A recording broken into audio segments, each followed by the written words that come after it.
បាទសួស្តីចឹងសម្រាប់ថ្ងៃនេះគឺខ្ញុំធ្វើការកែលំហាត់មួយចំនួនពាក់ព័ន្ធជាមួយនឹងមេរៀនដែលយើងបានរៀនពីសប្តាហ៍មុនគឺវិភាគលេខហ្នឹងនៅក្នុងហ្នឹងយើងមានការរកអានុគមតម្លៃប្រហែលហើយយើងមានអានុគមមានសេរីណាសេរី Taylor សេរី McLaurin ចឹងសម្រាប់លំហាត់ដែលបានដាក់ឲ្យធ្វើសប្តាហ៍មុនគឺយើងបានកែហើយមួយចំនួនក៏ប៉ុន្តែនៅមានលំហាត់ជាច្រើនទៀតបាទដែលមាននៅក្នុងមេរៀនសប្តាហ៍មុនហ្នឹងដែលយើងមិនទាន់បានធ្វើចឹងសម្រាប់ថ្ងៃនេះគឺខ្ញុំកែលំហាត់ណាកំណែលំហាត់ខ្លះហើយយើងនឹងចូលមេរៀនថ្មីបន្តទៀតសម្រាប់លំហាត់ទី1នេះគឺគេរកតម្លៃប្រហែលថេបាទ linear និង degree ទី2ចំពោះអានុគម s x ស្មើនឹង e ស្វ័យគុណ x បាទស្មើ e ស្វ័យគុណ x ត្រង់ x0 ស្មើ1បាទអញ្ចឹងត្រង់ x0 ស្មើ1អញ្ចឹងមានន័យថាយើងត្រូវរកអានុគមតម្លៃប្រហែលថេមួយបាទហើយមួយទៀតយើងរកអានុគមlinear បាទហើយនឹងមួយទៀត degree ទី2បាទអានុគមប្រហែល linear ហើយនឹងអានុគមប្រហែល degree ទី2អញ្ចឹងអានុគមតម្លៃថេមានន័យថា p0 ណា p0x ដល់ពេលអានុគម linear ហ្នឹងគឺជាអានុគមតម្លៃប្រហែល degree ទី1ហ្នឹងឯងហើយមួយទៀតអានុគមតម្លៃប្រហែល degree ទី2អញ្ចឹងដល់ពេលយើងចង់រកអាហ្នឹងគឺយើងមានអានុគម sx ស្មើនឹង e សកល x បាទអញ្ចឹងបើយើងជំនួស x0 ស្មើ1ទៅអញ្ចឹង s នៃ x0 ស្មើនឹង s នៃ1ស្មើនឹង e ហើយយើង derivative e សកល x ក៏យើងនៅតែបាន e សកល x ដដែលអញ្ចឹងបានន័យថា s' នៃ x0 គឺស្មើនឹង s' នៃ1ក៏ស្មើ e ដដែលហើយ s សកលនៃ x ក៏ស្មើ e សកល x ដែរហើយអញ្ចឹងមានន័យថា s សកលនៃ x0 s សកលនៃ1ស្មើ eតាមរូបមន្តរបស់យើងបាទដែលយើងបានរៀនពីសប្តាហ៍មុនហ្នឹងបាទគឺយើងអាចរកតម្លៃប្រហែលថេតម្លៃប្រហែលថេមានន័យថា p0 បាទ p0 x0 បាទ p0 នៃ x ហ្នឹងគឺវាស្មើនឹង s នៃ x0 តែម្ដងណាអញ្ចឹងស្មើ s នៃ1គឺស្មើ e នេះគឺជាតម្លៃប្រហែលថេបាទអញ្ចឹងយើងត្រូវចាំថាតម្លៃប្រហែលថេហ្នឹងគឺ p0 ណាហើយតម្លៃប្រហែល linear គឺ p1 ណា p1 គឺ degree ទី1ហ្នឹងឯងអញ្ចឹងតម្លៃប្រហែល linear គឺ p1 គឺជាសមីការបន្ទាត់ប៉ះតាមពិតអាហ្នឹងគឺជាសមីការបន្ទាត់ប៉ះនៃអានុគមy ស្មើ s x ហ្នឹងត្រង់ចំណុច x0 ហ្នឹងឯងអញ្ចឹងបើសិនណាជាយើងចង់គណនាតម្លៃប្រហែល linear គឺយើងរក p1 នៃ x អញ្ចឹង p1 នៃ x គឺស្មើនឹង s នៃ x0 បូក x ដក x0 s' នៃ x0 យើងចំនួន1ចូលបានន័យ x0 ស្មើ1ចំនួន1ចូលទៅយើងបាន s នៃ1បូកជាមួយនឹង x ដក1 s' នៃ1ចឹងយើងបាន e បូកជាមួយ x ដក1គុណនឹង e ចឹងយើងគុណបំបែកវាទៅយើងបាន ex ណា ex មិនមែន e ស្វ័យគុណ x ទេណាគឺ ex ណានេះគឺជាអនុគមតម្លៃប្រហែល linear អញ្ចឹងបើយើងរក degree ទី2មានន័យថាយើងរកឲ្យដល់ f សកុងបាទឬក៏យើងហៅថាតម្លៃប្រហែល degree ទី2ហ្នឹងគឺ p2 p2 នៃ x អញ្ចឹង p2 នៃ x ហ្នឹងគឺស្មើនឹង f នៃ x0 បូកជាមួយនឹង x ដក x0 s' នៃ x0 បូកជាមួយនឹង1លើ2ណា x ដក x0 លើកជាការ៉េ s សកុងនៃ x0 យើងចំនួន x0 ស្មើ1ចូលទៅយើងបាន s នៃ1បូក x ដក1 f' នៃ1បូក1លើ2 x ដក1លើកជាការ៉េ f សកុងនៃ1អញ្ចឹងពេលយើងចំនួន តម្លៃមួយហ្នឹងចូលទៅក្នុងអានុគមទាំងអស់ហ្នឹងបាទអានុគម S អានុគម derivative ទី1 derivative ទី2អញ្ចឹងយើងទទួលបាននៅតម្លៃមួយគឺ បូកជាមួយនឹង x ដក1គុណនឹង ណាបូកជាមួយនឹង1លើ2 x ដក1លើជាក្រេគុណនឹង អញ្ចឹងយើងគណនាវាទៅយើងបាន x បូកលើ2 x ក្រេដក x បូកលើ2អញ្ចឹងយើងបានលើ2កតាឲ្យ x ក្រេបូក1នេះកតា x ក្រេបូក1រាប់មកវិញគឺអានុគមទាំង3ដែលយើងចង់រកគឺអានុគមតម្លៃប្រហែលថេគឺ p0 លើ x អានុគមតម្លៃប្រហែល linear គឺ x ហើយនឹងអានុគមតម្លៃប្រហែល degree ទី2គឺ p2 នៃ x ណាដែលស្មើទៅនឹងលើ2 x ក្រេបូក1បាទអញ្ចឹងយើងមើលចំពោះអានុគមផ្សេងៗទៀតក៏យើងធ្វើដូចគ្នាដែរនៅពេលគណនាតម្លៃប្រហែលថេគឺបានន័យថា degree ទី1 0ហ្នឹងហើយ p0 ហ្នឹងហើយ linear degree ទី1ហើយនឹង degree ទី2បាទ degree ទី2អត់មានឈ្មោះវាទេគឺចាប់ពី degree ទី2ទៅយើងហៅថាអានុគមតម្លៃប្រហែល degree ទី2អានុគមតម្លៃប្រហែល degree ទី3អញ្ចឹងណាលំហាត់មួយទៀត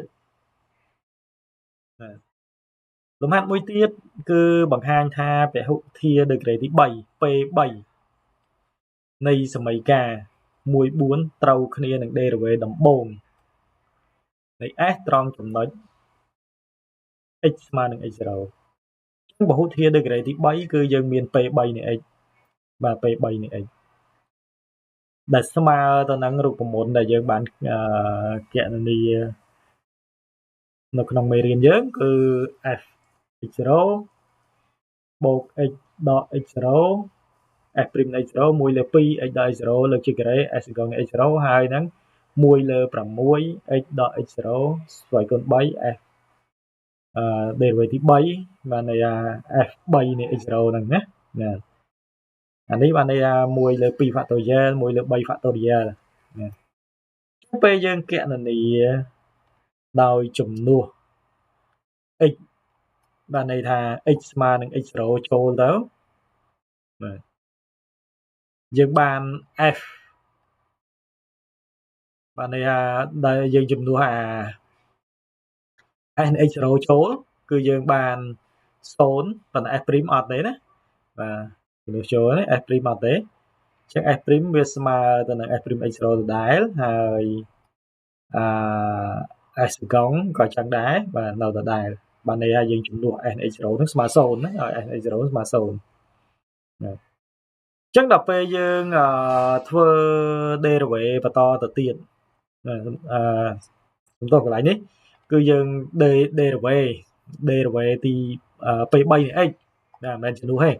ញ្ចឹងពេលយើង derivative p3 នៃ x ហើយ s x0 ហ្នឹងជាចំនួនថេអញ្ចឹង s x0 ជាចំនួនថេយើងបាន0ណាយើងបាន0បាទហើយ s' ហ្នឹងពេលយើង derivative ទៅបាទ s' នៃ x0 ហ្នឹងក៏វាថេដែរអញ្ចឹងពេលយើង derivative ទៅយើងបានព្រោះអីអានេះ x ដក x0 អញ្ចឹងយើង derivative បាន1អញ្ចឹងសល់ s' នៃ x0 អានេះយើង derivative ម្ដងទៀតទៅបានន័យថាយើង derivative x ដក x0 លើកជាការ៉េហ្នឹងគឺយើងបាន2ប៉ុន្តែ2សម្រួលចោលអញ្ចឹងសល់ x ដក x0 s កងហើយអានេះ derivative បន្តទៀតណាតែ derivative ម្ដងទៀតគឺយើងបាន1លើ2x ដក x0 ស្វ័យគុណ2ហើយ s ទី3នៃ x0 យើង derivative ទី2 derivative ទី2នៃ p3 ហ្នឹងបានន័យថា p3 ហ្នឹង derivative ទី2អញ្ចឹងពេលយើង derivative ទី2ទៅអានេះ0នេះហើយហ្នឹងហើយ f សកង f' នៃ x0 0នេះព្រោះវាជាចំនួនថេបាទ0នេះហើយអញ្ចឹងអានេះក៏នៅសល់ត្រឹមដែរ f សកង x0 ហើយអានេះនៅសល់ត្រឹមតែ x ដក x0 derivative ទី3បាទ s នៃ x0 យើង derivative មកតង់ទៀត derivative មកតង់ទៀតអញ្ចឹង derivative 3ណា derivative 3នៃ p3x ហ្នឹងអញ្ចឹងពេលយើង derivative 3 p3x គឺវាបាន0 0ទាំងអស់បានន័យថា s សកងនៃ x0 នេះក៏0អានេះក៏នៅសល់ត្រឹមតែ f 3ហ្នឹងនៃ x0 ហ្នឹងបាន derivative ទី3អញ្ចឹងបានន័យថា derivative ទី3p3 នៃ x វាត្រូវស្មើទៅនឹង f 3នៃ x0 ដែរណាដូចគ្នាត្រឡប់មកវិញគឺយើងបាន nèយើងបាន P3 នៃ x0 នៅពេលយើងជំនួស x ស្មើនឹង x0 ចូលទៅក្នុងអានុគម P3 អញ្ចឹងពេលនោះគឺយើងនឹងយើងទទួលបាននេះណាអានេះ x ដល់ x0 0 0 0អស់0អស់អញ្ចឹងបានន័យថា derivative ទី1អាកន្សោម derivative ទី1ក៏0កន្សោម derivative ទី2ក៏0កន្សោម derivative ទី3ក៏0ដែរអញ្ចឹងនៅសល់ត្រឹមតែ s នៃ x0 អញ្ចឹងបានន័យថា P3 នៃ x0 ស្មើនឹង s នៃ x0 ហើយ P3 ព្រីមនៃ x0 នេះក៏វាស្មើនឹង s ព្រីមនៃ x0 ដែរបាទហើយ P3 សកង់នៃ x0 ហ្នឹងក៏វាស្មើនឹង s សកង់នៃ x0 ដូចគ្នាដែរណាព្រោះយើងបាន derivative គណនាពីលើហើយអញ្ចឹង s សកង់នៃ x0 បាទស្មើនឹង p សកង់ p3 សកង់នៃ x0 អញ្ចឹងអា p3 3នៃ x0 នេះអា derivative ទី3នេះក៏ស្មើនឹង derivative ទី 3s នៃ x0 ដែរសរុបមកវិញគឺមានន័យថាពហុធា degree ទី3 p3 បាទនៃសមីការគឺត្រូវគ្នាទៅនឹងណានៃសមីការ1 4គឺត្រូវគ្នាទៅនឹង derivative 3ដំបូងនៃ s ត្រង់ចំណុច x0 ណាអានេះត្រូវគ្នាទាំងអស់ពេលយើងគណនាមកណាអូខេអញ្ចឹងអានេះគឺយើងបង្ហាញមានន័យថាបង្ហាញរូបមន្តនៅក្នុងមេរៀនណានៅក្នុងមេរៀនបាទជាលំហាត់ដែរដែលយើងអាចបានស្រាយបញ្ជាក់ប៉ុន្តែយើងអាចបង្ហាញឲ្យវាស្មើគ្នាបានលំហាត់មួយទៀតទី3គឺយើងចូលទៅសេរី Taylor បាទសេរី Taylor គឺគេឲ្យបង្ហាញថា f ជាសេរី Taylor ខ្លួនវាហ្នឹងបើ s ជាពហុធា degree ទី n អញ្ចឹងបើ s ជាពហុធា degree ទី n គឺមានន័យថាយើងមើលពហុធា Taylor degree ទី n ដែលយើងមាន p n x ហ្នឹងគឺវាស្មើ s x0 បូកជាមួយ x ដក x0 s ព្រីម x ដក x0 ការ៉េលើ2 factorial ណាចុចរហូតទៅដល់បាទ x ដក x0 ស្វ័យគុណkលើk factorial fk នៃ x0 បូកវាទៅបូករហូតទៅដល់ x ដក x0 ស្វ័យគុណ n លើ n factorial fn នៃ x0 បាទ fn នៃ x0 ហើយបើ s ជាសេរីជាមានជាពហុធា degree ទី n អញ្ចឹងពហុធា degree ទី n គឺយើងអាចតាំងវាដោយ a0 ដែលស្មើនឹង x ដក x0 a1 ហើយមួយទៀត x ដក x0 ការ៉េ a2 អញ្ចឹងទៅបាទបន្តគ្នារហូតណាបាទរហូតទៅដល់ n បាទរហូតដល់ n មានន័យថាប្រសិនបើយើងderivative វារហូតទៅដល់ទីការបាទបើសិនយើងធ្វើត្រឹម derivative ទី1បាទ derivative ទី1គឺយើងបានត្រឹមតែ a នេះ a0 នេះ0ទេណា derivative ទី1អានេះ0ទេអញ្ចឹងនៅសល់ a1 បូកបន្តទៀតទៅអញ្ចឹងបើសិនណាជាយើងធ្វើដល់ derivative អានេះ derivative ទីការណាយើងប្រើ derivative ទីការវាស្មើនឹងការគុណរហូតទៅដល់ការដក e បូក1 ae អញ្ចឹងណា x ដក x0 ស្វ័យគុណ e ដក k ណា e ស្មើ k ដល់ n ណាឬក៏យើងអាចសរសេរបានថា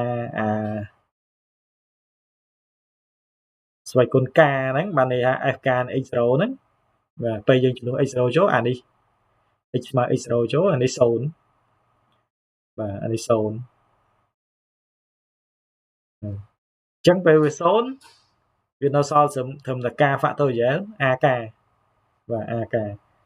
បើសិនជំនួស x0 ចូលណាអានេះវាបើសិនណាជា e ស្មើ k អានេះក៏ស្វ័យគុណ0ដែរបាន1បាទយើងគិតថា1អញ្ចឹង1ចំនួនស្វ័យគុណ0 1អញ្ចឹងអានេះនៅសល់ត្រឹមតែ k factorial ទេព្រោះអីយើងបាន k ដក1រហូតទៅដល់1ណាគុណនឹង ae ហើយដល់ពេល e ស្មើ k អញ្ចឹងយើងបាន k factorial ak ណាប៉ុណ្ណឹងអញ្ចឹងបើយើងមកមើល derivative វិញ s0 បាទ s0 នេះបានន័យថា s នៃ x0 ហ្នឹងស្មើនឹង s នៃ x0 ដែរស្មើ a0 s ព្រីម x0 ស្មើ a1 ហើយ s សកង់ស្មើ a2 2 factorial a2 បាទ 2a2 នេះរហូតទៅដល់បើសិនយើងដល់ fn ទៅគឺ n factorial an អញ្ ចឹងបើសិនយើងយកអាហ្នឹងទៅជំនួសចូលទៅក្នុងអា PNX បាទទៅក្នុង PNX ណាអា PNX ដំបូងហ្នឹងវាខាងលើនេះបាទជំនួសចូលទៅក្នុង PNX ខាងលើនេះចឹងយើងក៏ទទួលបានបាទបើសិនយើងជំនួសចូលទៅដល់ PNX នេះគឺយើងបាន PNX ស្មើនឹង A0 x ដក x0 A1 បូកជាមួយ x ដក x0 ការ៉េ A2 បូករហូតទៅដល់ x ដក x0 ស្វ័យគុណ n an បាទចឹងអានេះយើងដាក់ទី3បាទហាលើនេះទី2បាទទី2ចឹង2និង3យើងឃើញថាវាស្មើគ្នាបាទព្រោះអីអាទី3នេះវាស្មើប៉ុណ្ណឹងនេះរហូតដល់ an នេះ a0 x ដក x0 a1 រហូតណាបូករហូតទៅដល់ x ដក x0 ស្វ័យគុណ n an អញ្ចឹងកន្លែងនេះក៏ដូចគ្នាដែរណាដល់ an ដូចគ្នាអញ្ចឹងបានន័យ2និង3ហ្នឹងស្មើគ្នាបើ2 3ស្មើគ្នាមានន័យថា pnx ស្មើនឹង sx អញ្ចឹងមានន័យថាបើ s ជាសេរី Taylor ខ្លួនឯងហើយ s ក៏ជាពហុធាតុ degree n ដែរអញ្ចឹងយើងបាន pnx ស្មើនឹង fx ណាអញ្ចឹងអានេះយើងណាបង្ហាញបើ s ជាពហុធាតុ degree n ហើយ s ជាសេរី Taylor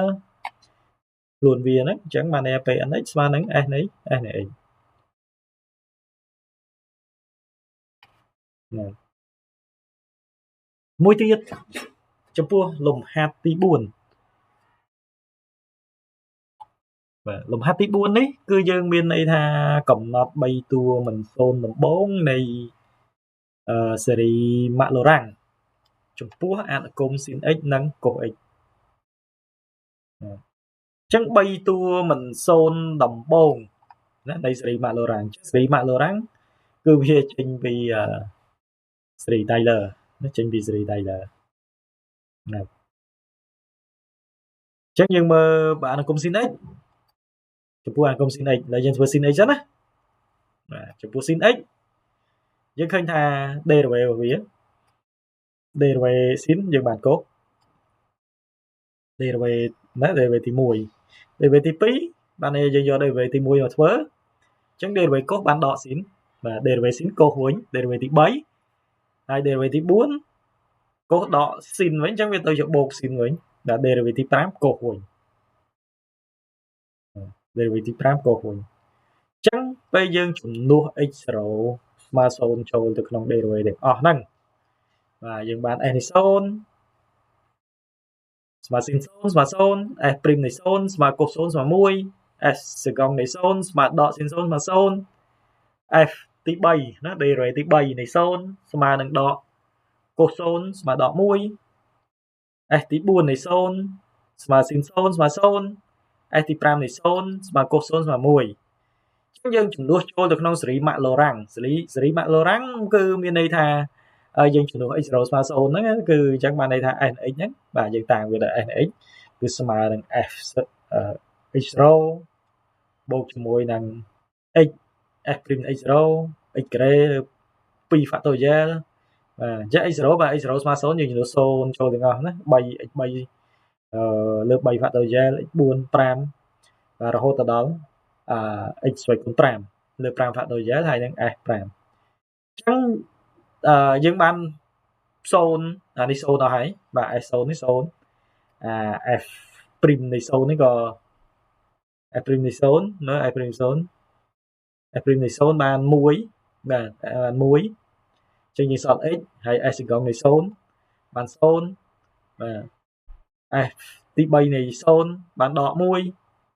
អាទី4 0អាទី5បាន1វិញបាទអញ្ចឹងបានន័យថាយើងនៅសល់3តួគឺសល់3តួគឺ x ដកជាមួយនឹង x គីបលើ6បូកជាមួយនឹង x សេកុណ5លើ120 120ហ្នឹងគឺ5 factorial អញ្ចឹងគេឲ្យកំណត់3តួណាមិនសូន្យដំបូងនៃសេរីម៉ាក់ឡូរ៉ាំងអញ្ចឹងបើសិនណាជាអញ្ចឹងយើងធ្វើទៅមានន័យអានេះ0ហើយយើងសល់3តួហ្នឹងគឺសល់ x ដកជាមួយនឹង x គីបលើ6បូកជាមួយនឹង x 5លើ120បាទបើគេឲ្យកំណត់4តួមិនសូន្យយើងត្រូវថែម derivative មួយទៀតណាថែម derivative ទី6ទី7មួយទៀតអញ្ចឹងពេលយើងថែម derivative ទី6ទៅយើងបាន derivative 6យើងបាន derivative cos អញ្ចឹងយើងបានដក sin វិញណាយើងបានដក sin បាទអញ្ចឹងយើងជំនួស sin 0ទៅអញ្ចឹងអានេះបានន័យថាគេអាចពង្រីកបានណាដំបូងកំណត់3តួមិន0ហើយយើងអាចកំណត់5តួមិន0ឬក៏4តួមិន0ហើយអញ្ចឹងយើងធ្វើទៅរាប់តួទៅតាមហ្នឹងបាទរាប់តួទៅតាមហ្នឹងអញ្ចឹងអានេះ3តួយើងបានតែ3តួណាបាទអញ្ចឹងបើសិនណាជាលំហាត់បាទអញ្ចឹងខ្ញុំនឹងដាក់លំហាត់ណាឲ្យធ្វើពី3លំហាត់ដើម្បីឲ្យយើងគិតអាចមានន័យថាយើងធ្វើបន្តទៀតអញ្ចឹងដូចអានេះកំណត់3តួអញ្ចឹងយើងដាក់កំណត់ដល់5តួទៅមិន0អញ្ចឹងទៅយើងអាចគណនាបានបាទ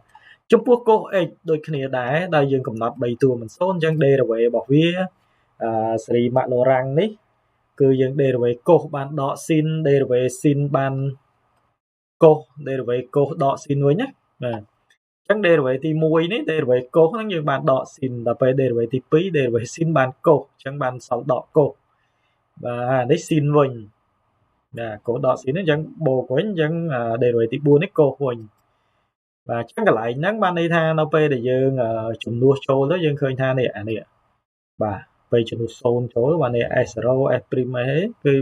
ពេលយើងជំនួសទៅយើងឃើញថាមាន3តួអត់0បានមាន3តួអត់0អញ្ចឹងបើមាន3តួអត់0ហ្នឹងបានន័យថាគ្រប់ហើយបាទបានន័យគ្រប់ហើយព្រោះគេឲ្យកំណត់តែ3តួឯងតែបើគេឲ្យកំណត់5តួតហអាហ្នឹងឲ្យបានឃើញ5តួទៅដែលវាមិន0ហ្នឹងអញ្ចឹងសេរី Maclaurin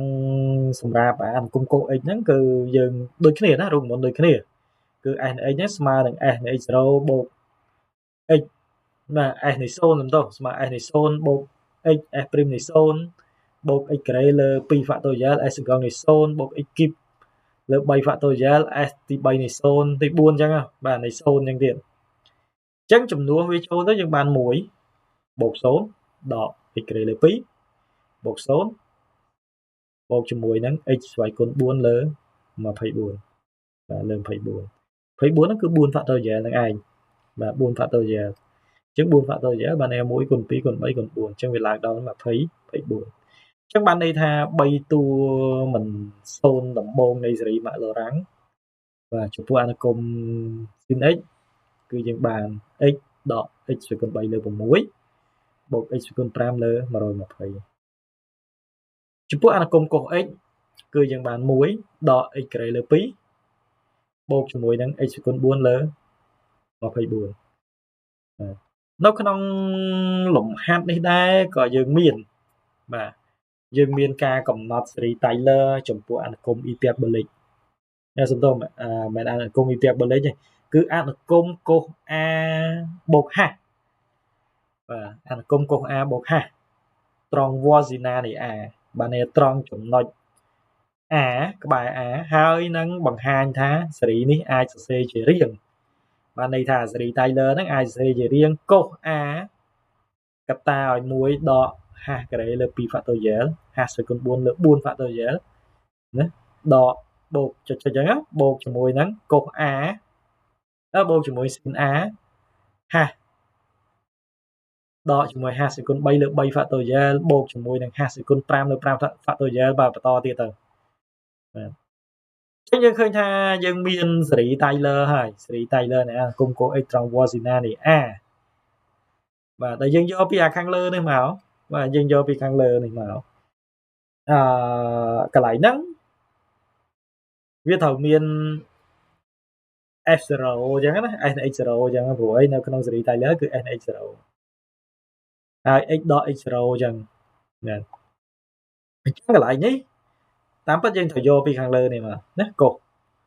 បាទយកពីខាងលើនេះប៉ុន្តែអានេះវាមានតែ3តួអញ្ចឹងបើយើងសរសេរដល់ n តួទៅបានវា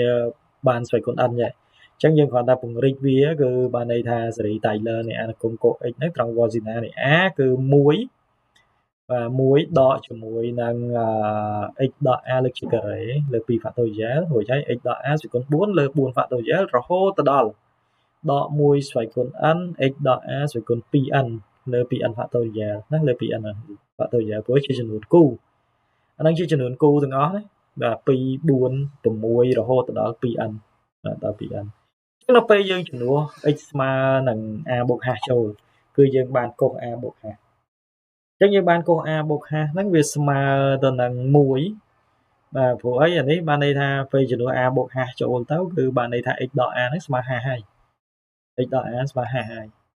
ចឹងបាន1ដក h ការ៉េលើ2 factorial h ស្វ័យគុណ4លើ4 factorial រហូតទៅដល់ដក1ស្វ័យគុណ n គុណជាមួយនឹង h ស្វ័យគុណ 2n លើ 2n factorial ប៉ុន្តែដោយឡែកបើសិនបើយើងពិនិត្យមើលទៅលើ sin x ហើយ cos x ចឹង sin x ដូចតែយើងបានធ្វើអញ្ចឹងគឺ sin x ស្មើប៉ុណ្ណេះ x ដកជាមួយ x ស្វ័យគុណ3លើ6បានន័យ3 factorial បូកជាមួយនឹង x ស្វ័យគុណ5លើ5 factorial ហើយ cos ក៏អញ្ចឹងដែរ cos ស្មើ1ដកជាមួយនឹង x ក្រេលើ2 factorial បូកជាមួយនឹងx ស្វ័យគុណ4លើ4 factorial បាទហើយយើងធ្វើរហូតទៅដល់ n ទៅបាទចុចណាណាអញ្ចឹងយើងបាន sin x នេះស្មើប៉ុណ្ណឹងបាទស្មើប៉ុណ្ណឹងអញ្ចឹងបើយើងចំនួន x ស្មើ h អញ្ចឹងយើងបាន sin h ស្មើនឹង h ដកជាមួយ h ស្វ័យគុណ3លើ3 factorial បូកជាមួយនឹង h ស្វ័យគុណ5លើ5 factorial ហើយបូកដកបន្តទៀតទៅ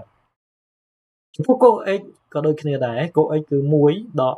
x ក្រេលើ2 factorial បូកជាមួយ x ស្វ័យគុណ4លើ4 factorial អញ្ចឹងយើងបាន cos h ហ្នឹងស្មើនឹង1ដក h ការ៉េលើ2 factorial បូកជាមួយនឹង h ស្វ័យគុណ4លើ4 factorial បូកចុចតទៀតបាទបូកចុចតយើងប្រើរូបមន្តដែលយើងបានគណនាមានន័យថារូបមន្ត a បូក h គឺស្មើនឹង cos a cos h ដកជាមួយ sin a sin h អញ្ចឹងនៅពេលយើងប្រើរូបមន្តហ្នឹងហើយយើងជំនួស cos h ចូលយើងជំនួស sin h ចូលគឺយើងបាន cos a បូក h ហ្នឹងវាស្មើនឹង cos a 1ដក h ការ៉េលើ2 factorial h ស្វ័យគុណ4លើ4 factorial ណាចុចមករួចហើយដកជាមួយ sin a កតា h ដក h ស្វ័យគុណ3លើ3 factorial បូក h ស្វ័យគុណ5លើ5 factorial ចុចបាទបន្តទៀតចុចតទៀត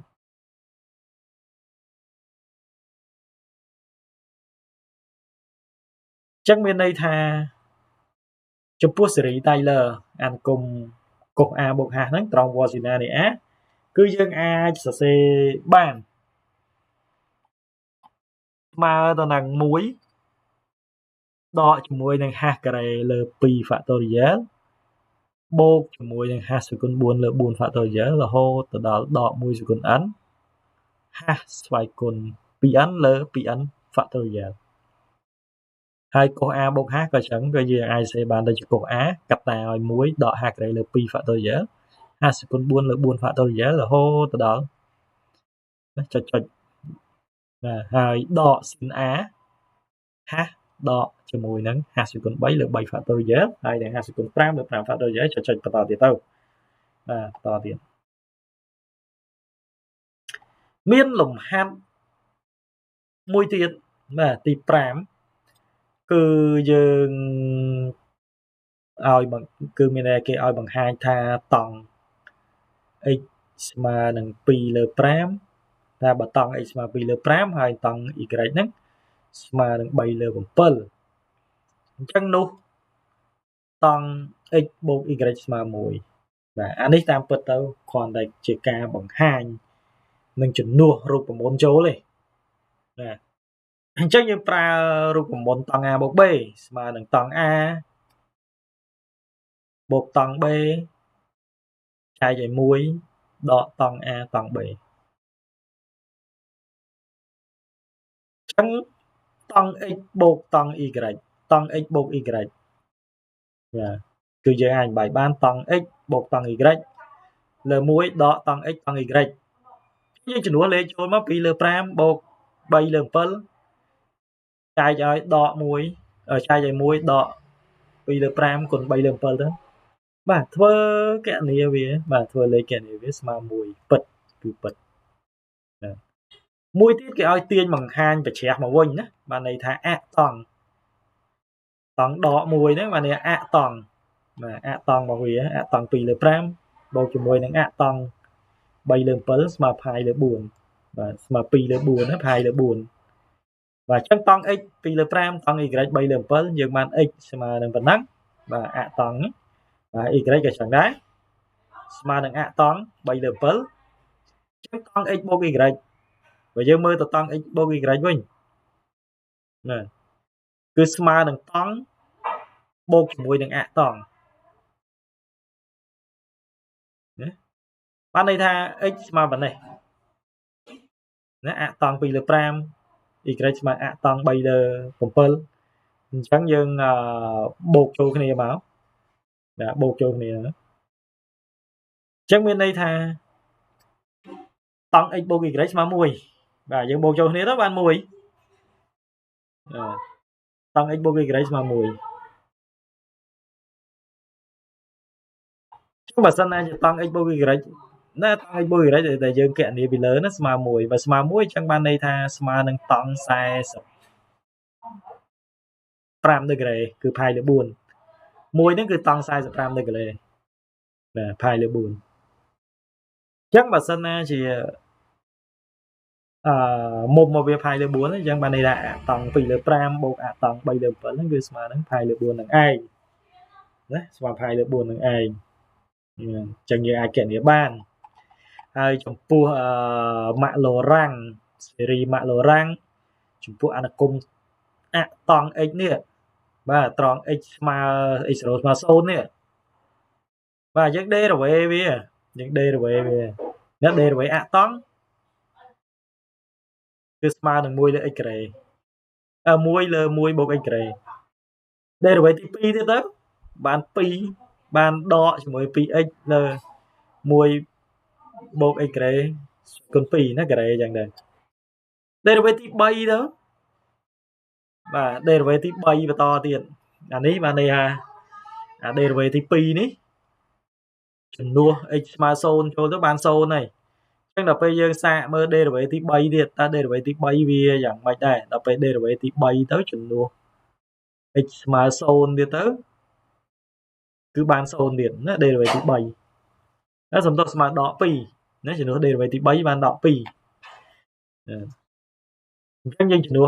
derivative ទី1 derivative ទី1នេះ x ស្មើ0ចូលបាន1ហើយចំនួន derivative ទី2បាន0ដល់ derivative ទី3បានដក2អញ្ចឹងឥឡូវយើងបើសិនយើងមើលទៅបន្តទៅទៀតយើងឃើញថាសេរីម៉ាក់ឡូរ៉ាំងចំពោះអតង់ x ហ្នឹងដែលយើងអាចគណនាបានគឺបានន័យថា x ដកជាមួយនឹង x ស្វ័យគុណ3លើ3បូកជាមួយនឹង x គុណ5លើ5ដកជាមួយ x គុណ7លើ7បាទ x គុណ7លើ7បូកចុចៗបន្តទៀតចឹងមកបាទ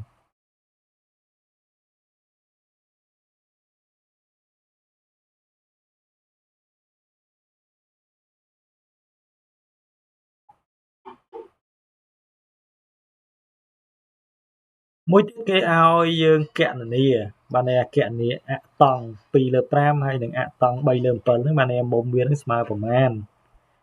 បាទអញ្ចឹងយើងគណនាទៅតាមសេរីម៉ាក់ឡូរ៉ាំងហ្នឹងប៉ុន្តែយើងយកត្រឹមតែ6ខ្ទង់ទេបាទត្រឹម6ខ្ទង់ទេអញ្ចឹងយើងចំនួន x នេះនេះយើងគណនាទៅបានទេអញ្ចឹងយើងចំនួន x ស្មើ2លើ5ចូលបាទចំនួន x ស្មើ2លើ5ចូល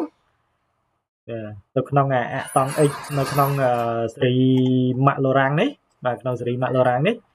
អញ្ចឹងយើងចំនួនវាចូលមកបាទ2លើ5 2លើ5សេគុណ3គណនាទៅអញ្ចឹងយើងអាចរកទៅឃើញថា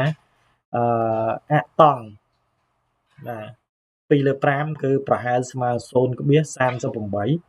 0507ណាបាទហើយដល់ពេលអតង់3លើ7ក៏ដូចគ្នាដែរគឺយើងចំនួនចូលដែរបាទយើងចំនួនចូលដែរ3លើ7មកហើយយើងគណនាវាទៅបានប្រហែលជា0.40 489បាទ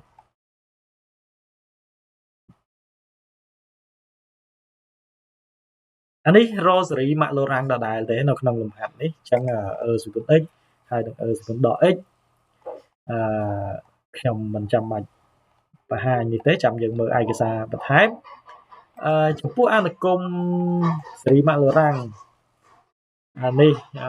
តម្លៃតូចបំផុតនៃ n នេះក៏មិនចាំបាច់ដែរអញ្ចឹងយើងមើលទៅដល់ជប់តម្លៃតូចបំផុតនៃ n នេះមើលបន្តិចសិនអានេះវាលំហាត់វាបន្តគ្នាវែងដែរបាទអូខេ ទី6សេរីម៉ាក់ឡូរ៉ាំងហេអត់អីទេម៉ាក់ឡូរ៉ាំងចំពោះកុស e ពាក់បលិចនៃ x អាហ្នឹងដដែលទេយើងគ្រាន់តែធ្វើការផ្ទៀងផ្ទាត់បាទតម្លៃតូចបំផុតនៃ n អាហ្នឹងដូចដាក់ឲ្យធ្វើហើយបាទរឹស x សេរីម៉ាក់អានេះសេរី Taylor ចំពោះអានុគម NX ស្មើរឹស x ចង់មើលឲ្យទៅដល់កន្លែងនោះតិចគឺនេះរនេះបាទរអា PN ស្អីនេះអូខេអញ្ចឹងនៅក្នុងលំហាត់នេះគឺសេរី Taylor រកសេរី Taylor សិនណាវាបន្តគ្នាណាបាទព្រោះឯលំហាត់មួយយើងធ្វើទៅវាវែងដែរអញ្ចឹងកន្លែងនេះគេរកសេរី Taylor នៃអានុគមរឹស x សិនបាទហើយ x ធំជាងស្មើ0ត្រង់ Voisina នៃ x0 ស្មើ1បាទត្រង់ Voisina នៃ x0 ស្មើ1អញ្ចឹងយើងបានរឹស x ហ្នឹងយើង derivative វាទៅបាន1លើ2រឹស x derivative ទី2ទៅបានដក1លើ 4x រឹស x derivative ទី3ទៅបានប្រមាណបាន 3x លើ 8x គីបរឹស x បាទបើយើងចំនួន x ស្មើ x0 ស្មើ1ចូលទៅយើងបានរឹស1ស្មើ1ដដែលហើយកន្លែងនេះបាន derivative ទី1ហ្នឹងយើងចំនួន1ចូលបាន1លើ2បាទរឹស1 derivative ទី2យើងបានដក1លើ4ហើយ derivative ទី3យើងបាន3លើ8បាទ3លើ8អញ្ចឹងបើសិនយើងគិតទៅដល់ derivative ទី n បាទ derivative ទី n គឺវានឹងបានព្រោះឲ្យបូកដកអញ្ចឹងអានេះវាទៅជាគេដាក់ទម្រង់ទូទៅគឺដក1សេគុណ n ដក1បាទ1គុណនឹង3គុណនឹង5បន្តទៅណាចុចហើយលើ2សេគុណ n លើ2សេគុណ n គុណជាមួយនឹង1 x សេគុណ n ដក1រឹស x បាទរឹស x ហ្នឹងនៅដដែលជាប់ហើយបើសិនយើងជំនួស x0 ស្មើនឹង1ចូលបានន័យថា s នៃ x0 ហ្នឹងគឺ x0 ស្មើ1ចូលទៅយើងបាន1គុណនឹង1គុណនឹង3គុណ5លើ2សេគុណ n បាទអានេះជំនួសទៅ1អស់ហើយស្វ័យគុណ n ដក1ហ្នឹងចឹងបានន័យថាសេរី Taylor នៃរឹស x ត្រង់ចំណុច x ស្មើ1គឺយើងទទួលបានរូបមន្តនៅដដែលទេបាទ f x0 x ដល់ x0 s' ទៅប៉ុន្តែយើងជំនួស derivative ទាំងអស់នឹងចូលរហូតដល់ x ដល់ x0 សេគុណ n លើ n factorial fn នៃ x0 fn x0 អញ្ចឹងពេលយើងជំនួសចូលទៅយើងបាន1បូក1លើ2 x ដក1ដក1លើ4 x ដក1លើកជាការ៉េលើ2 factorial បាទបូកជាមួយនឹង3លើ8 x ដក1ស្វ័យគុណ3លើ3 factorial បាទបន្តទៀតដកចុចបាទដកចុចទៅអញ្ចឹងយើងឃើញថាអានេះជាសេរី Taylor នៃរឹស x អានុគមរឹស x ក្នុងករណីដែល n ស្មើ3គេឲ្យបង្កើតតារាង pnx បានន័យថាយើងរកនៅតម្លៃដែលខាតរឹស x ដក pnx ហើយនឹង r តម្លៃដែលខាត rnx បាទ rnx ចឹងបើសិនណាជាយើងចំនួន n ស្មើ3ចូលយើងបានយកធ្វើ3ណាចឹងយើងបាន x ដក1បានន័យថា p3 នៃ x ហ្នឹងគឺយើងកាត់ទៅ3ខ្ទង់មកគឺ x 1បូក x ដក1លើ2ដកជាមួយនឹង x ដក1លើ2លើកជាការ៉េបាទលើ4គុណនឹង2 factorial 3 x ស្វ័យគុណx ដក1សេគុណ3លើ8គុណ3 factorial បាទប៉ុណ្ណឹងមកយើងធ្វើការគណនាសម្រួលវាបាទធ្វើការគណនាសម្រួលវាអញ្ចឹងយើងទទួលបាន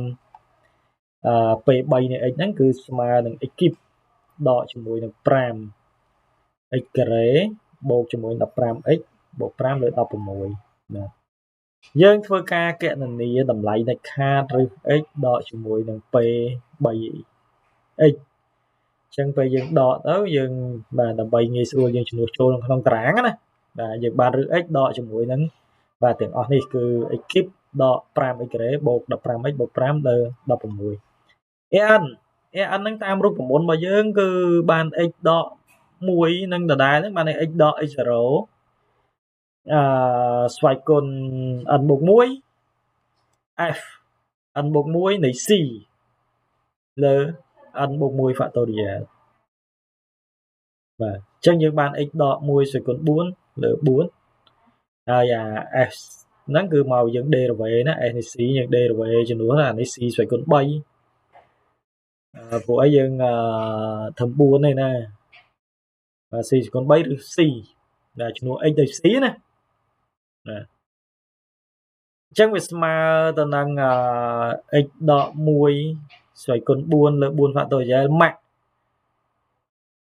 x0 ទៅជាស្មើ c ទៅជាស្មើ x អានេះយើងគណនាវាមកយើងបាន15លើ16បាទ c / 7លើ2ណា7លើ2បានន័យថានេះគុណ1លើ2 1លើ2គុណទៅបាន7លើ2យើងដាក់រួមគ្នាតែម្ដងណាអញ្ចឹងវាស្មើទៅនឹង5បានន័យថាយើងអាចគណនាវាបាទគណនាវាខ្លះអានេះបាន x ដក1 / 4ហ្នឹងនៅដែលទៅហើយ4 factorial បាទគុណ16ទៀតវាបាន128បាទសម្រួល3មួយចោលទៅសល់5សល់ប៉ុណ្ណឹងណាបាទបានប៉ុណ្ណឹងហ្នឹងអត់គុណនឹងម៉ាក់អានេះម៉ាក់នៃ c ហ្នឹងវានៅតែ c / គុណ7ហ្នឹងអញ្ចឹងបានន័យថាកន្លែងហ្នឹងគឺយើងយកធំផុតធំ x ហ្នឹងហើយបាទ maximum ហ្នឹងអញ្ចឹងយក x / គុណ7លើ2ហ្នឹងអញ្ចឹងយើងចំនួនចូលធ្វើការគណនាតារាងនេះដូចជាបានគណនាមុនអញ្ចឹងយើងចំនួន x ស្មើ0ចំនួន x ស្មើនឹង 0.5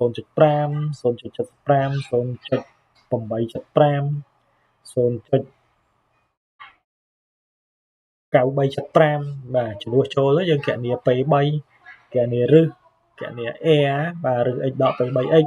ហើយនឹងតម្លៃដែលខាត r នៃ x បាទអញ្ចឹងចំពោះកន្លែងហ្នឹងគឺបើយើងធ្វើការបកស្រាយលក្ខណៈនៃតម្លៃដែលកើតមានពី B ទៅ C ដោយពិនិត្យឃើញថាខាងលើយើងសង្កេតឃើញថាលៀងគោលគឺកាន់តែប្រសើរឡើងនៅពេលដែល x ខិតជិត x0 បាទអញ្ចឹងនៅពេល x ខិតជិត x0 បានន័យថាបើ x0 ស្មើ1នេះ x ខិតជិត x0 ណាឃើញទេបាទ x0 វាស្មើ1អញ្ចឹងអាលៀងគោលនេះវាកាន់តែតូចទៅអានេះ10សេគុណដក7ហ្នឹងណាតូចទៅបាទ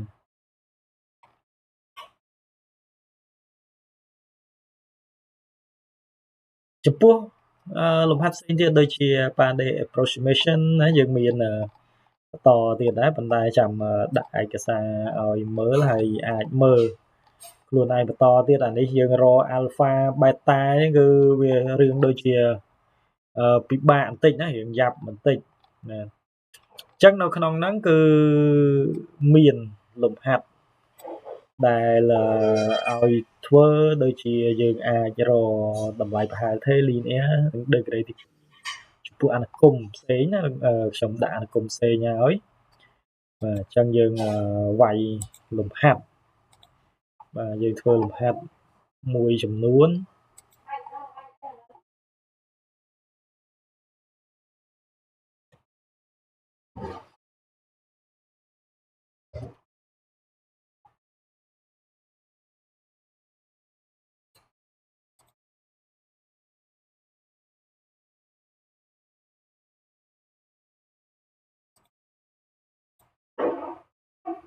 អញ្ចឹងលំហាត់អនុវត្ត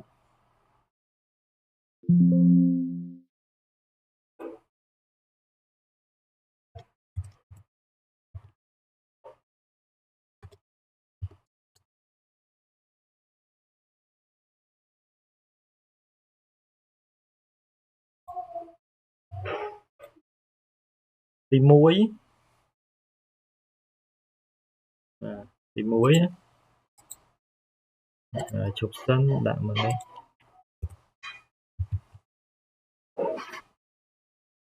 គណនាអនុគមតម្លៃប្រហែលថេ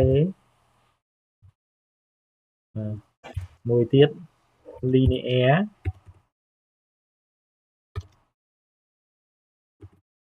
និង degree ទី2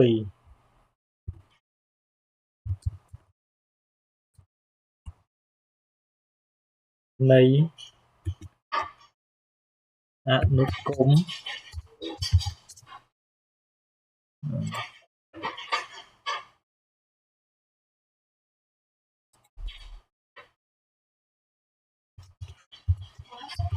S នៃ x ណានៃអនុគមF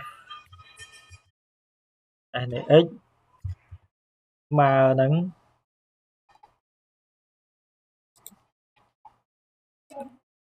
ស្វ័យគុណដាក់ស្វ័យគុណដក x ហ្នឹងឯងស្វ័យគុណ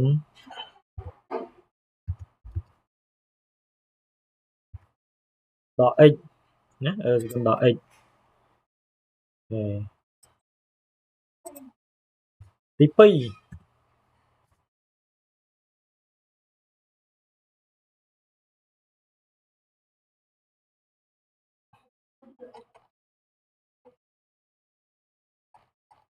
2យើងកន្លែងមួយទៀតដែលខ្ញុំចង់ឲ្យធ្វើនោះគឺគណនា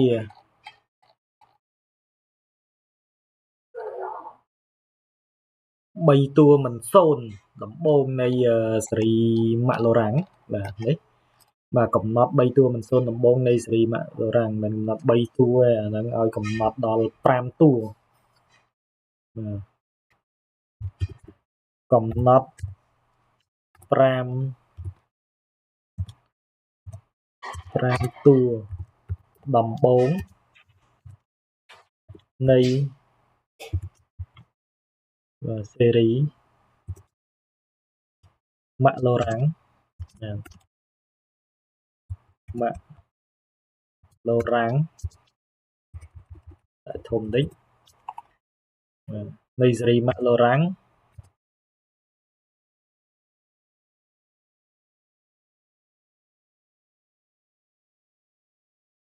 នៃអនុគម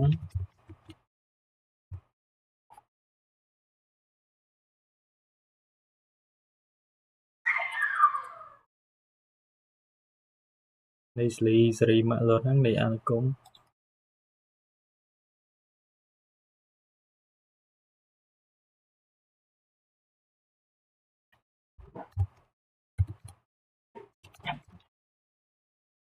នៃអនុគមsin x និង cos x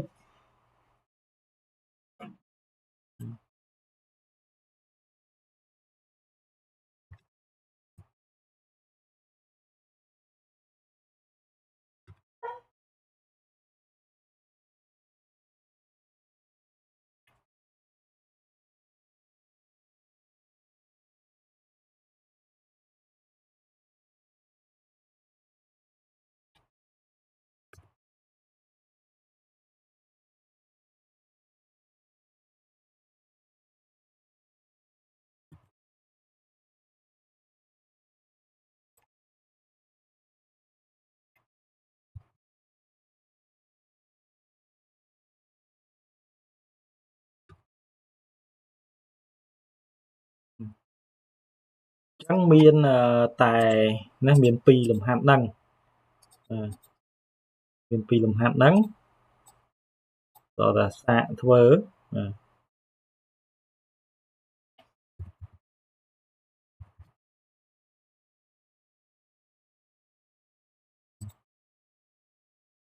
ចឹងយើងកំណត់ណាសេរីម៉ាក់ឡូរ៉ាំងនៃ sin x និង cos x បាទប៉ុណ្ណឹងបាទ